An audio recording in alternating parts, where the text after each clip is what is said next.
in a very short, brief explanation of it, I would have to say that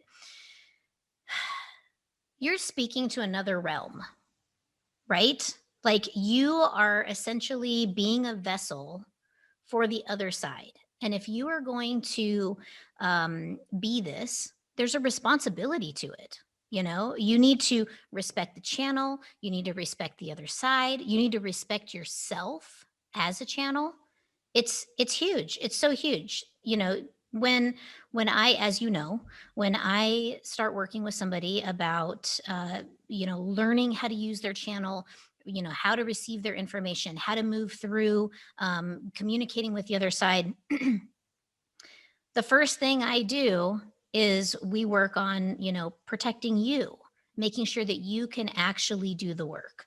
So, and that's a respect for both sides. If you are not being respectful as a channel, you may not receive great information or it may come at a Right? cost to you, right? Yes. That's how I learned was the hard way. I was learning all of these rituals to keep me safe and respect the channel and wasn't taking it as seriously as I should have or as seriously as I do now. And I remember I was driving and channeling and I remember this feeling of overwhelm and pressure.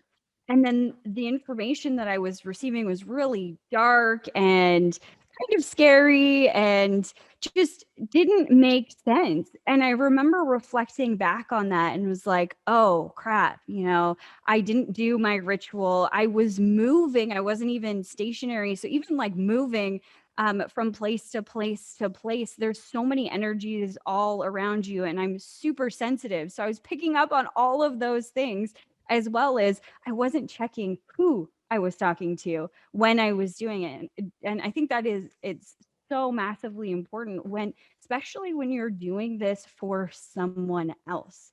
When you're giving information to someone else that is, most likely life changing, you got to check your sources. Right. Right?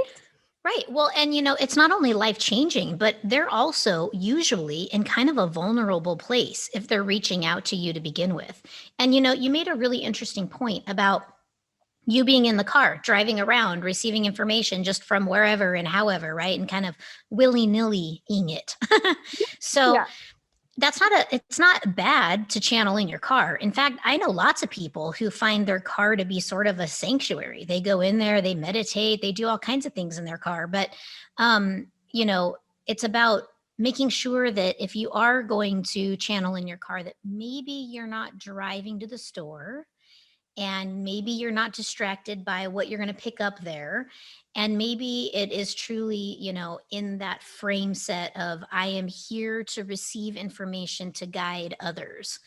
So Right, yeah. there's a purpose behind it. You're not just this isn't a party trick. Heather, we've talked about this before where somebody are like, "Hey, do it to me." Like it's a party trick, Right. and it's so Right. much more than that. There's so much responsibility behind it.